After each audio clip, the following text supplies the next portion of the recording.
is Allison Newkirk, and welcome to the first ever Methodist College First Generation podcast. This podcast was born from SGA Student Government Subcommittee. We decided that we wanted to talk about opportunities that were available to all students, but more specifically to first generation college students, and to be able to possibly add more resources to the college as they become available. Today we have guest speaker Dr. Miller talking with us about her journey to becoming a college student. My name is Dr. Blanca Miller, and I am the Dean of Nursing at Methodist College. I have been in the Dean role for 2.5 years, a little over 2.5 years. Prior to that, I was the chair of undergraduate nursing programs for 2 years, and then prior to that, I was a faculty member at a different university, and I was there for 13 years, and that's where I started my nursing career. So I have been teaching since 2007. Prior to that, I worked in a variety of different nursing settings.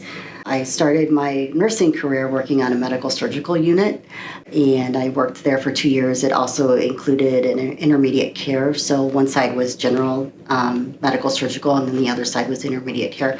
I also worked on a plastics and gynecology unit, and then I decided I just needed something like a different challenge, so it was either going to be ER or I was going to go to the ICU. Well, I don't know what's coming through ER, and there's babies and there's children, so I thought the best fit for me would be going to the ICU. So I worked in a trauma, medical, surgical, kind of everything ICU, so I saw everything.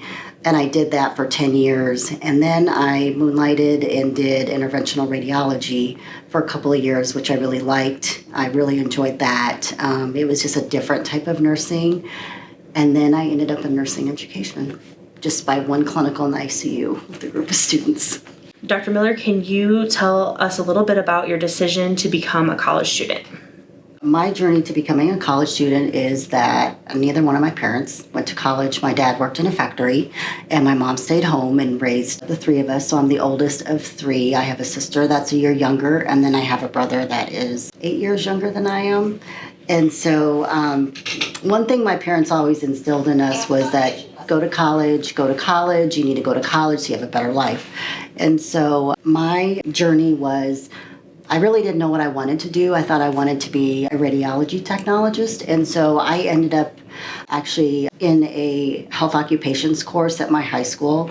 And from there, I ended up completing a internship type of experience at the local hospital, and then they hired me in the radiology department. So I began my journey at a community college, a local community college, and decided I wanted to be a radiology technologist. Well, I transported patients from all over the hospital down for different various procedures in the department. And over time, I thought, well, maybe I should be a nurse, because it just seems like there's a lot going on, and there's just different types of nursing, different units. And so I really didn't know how I could make the switch to becoming a nurse. I just happened to get a phone call from one of the local ladies that works at the local bank, because it was a small town, and she's like, oh, my daughter's moving back from California, and she has a 2-year-old son. Would you be interested in babysitting him? And I said, sure. Well, it just happens that her daughter was a nurse, and she had lived in Loma Linda, California for many years and was in nursing administration there, a lot of leadership experience. And so I started talking to her about being a nurse. And she was like, you should be a nurse. It's the most rewarding career, and you'll never starve in nursing, is what she told me. And so she helped me find a nursing program, because I liked small. I was not into big universities. So she helped me look for nursing programs that were something that I'd be interested in attending. And I did find a small program. It was Iowa Wesleyan University in Mount Pleasant, Iowa. It has now since closed. So I applied to transfer there thinking, well, I don't know if they'll take me or not, but I was accepted.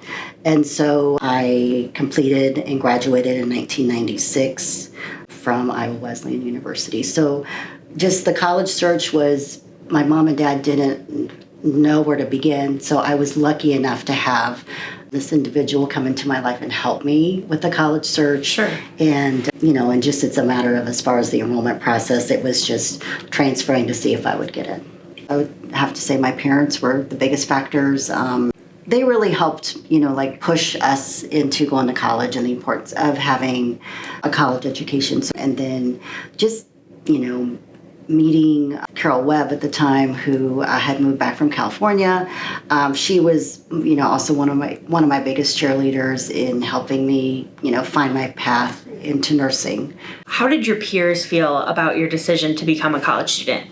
Well, I came from a really small town. I think there were only like 25 of us I graduated from my high school, in my high school class. So we were really small. So, small town, everybody knows everything about you. You can't do anything.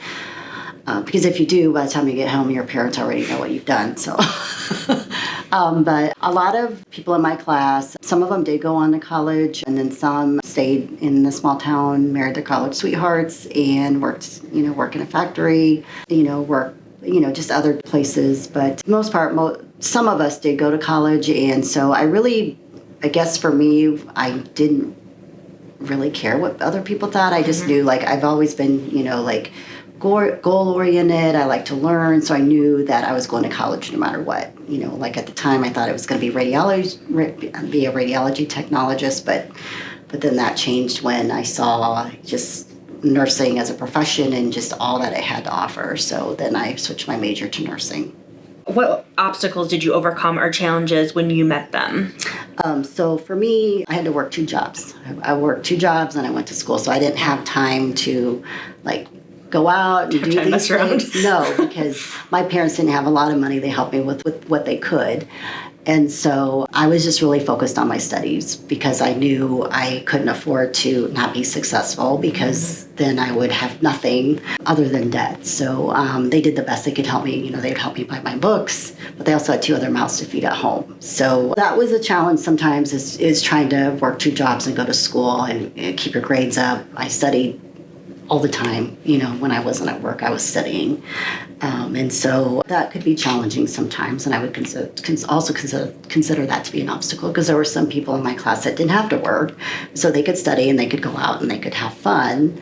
And then also there were times when, I was not a pediatrics or OB, I really struggled on those classes because they didn't interest me. I was more of the medical surgical type of student.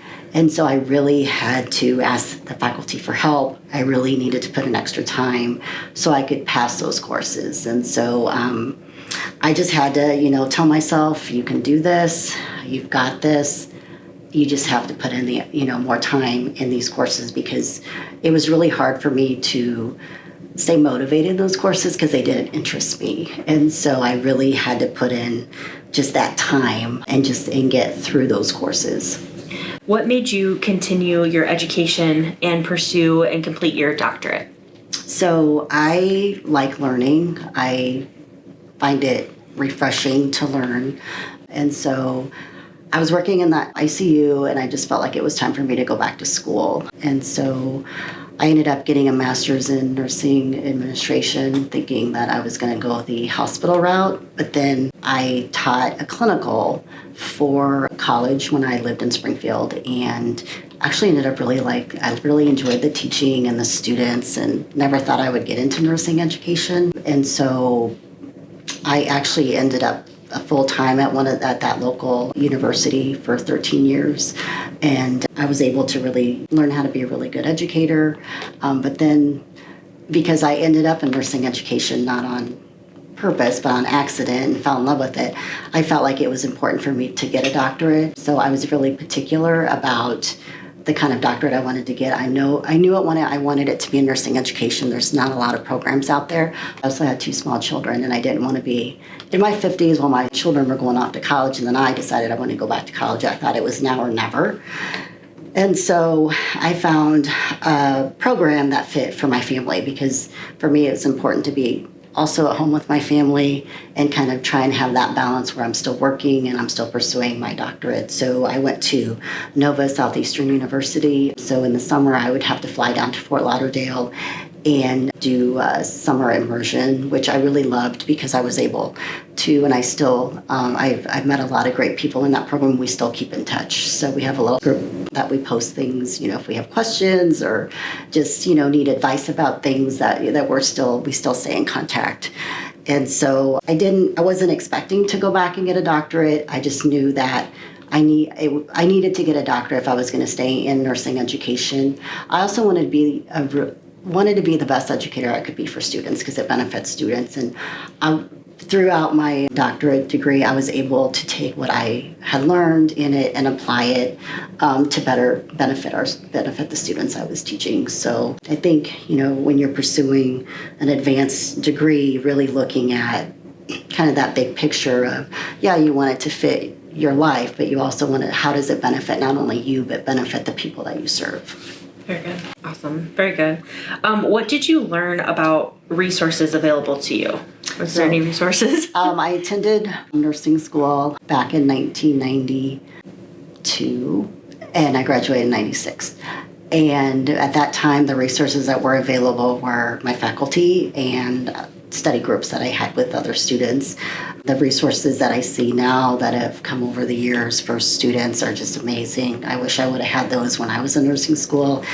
The resources that come with the textbooks, just the additional resources help with NCLEX prep. We didn't have any of that. Yeah. You graduated from your nursing program and then you went and you would take your NCLEX. So there was no NCLEX prep course. There was nothing. So I really relied on my faculty and my fellow peers. So Methodist offers tutoring services. Did you have any of those resources available to you, and did you use them? There were no resources available like that. I would have loved to have had a nursing tutor when I was in nursing school, but again, it was about, I would go to my faculty for tutoring and they would help me the best they could. And I don't really even know how many faculty resources were out there back when I was in nursing school. So, that would be an interesting question, I guess, to ask some of my formal faculty, how did you manage to help students when, what resources were available for you as an educator? Very good.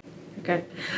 What resources are available here at Methodist College? Methodist College has wonderful resources for all students. And for nursing students, they have a nursing tutor. The nursing tutor is great. He collaborates with faculty to ensure that if there's confusing concepts that he's seeing, seeing students are struggling with, he will talk to the faculty member about that to see, what can be done differently. Maybe it needs to be presented a different way. Maybe there needs to be an active learning strategy that needs to be included, or possibly the active learning strategy needs to be tweaked.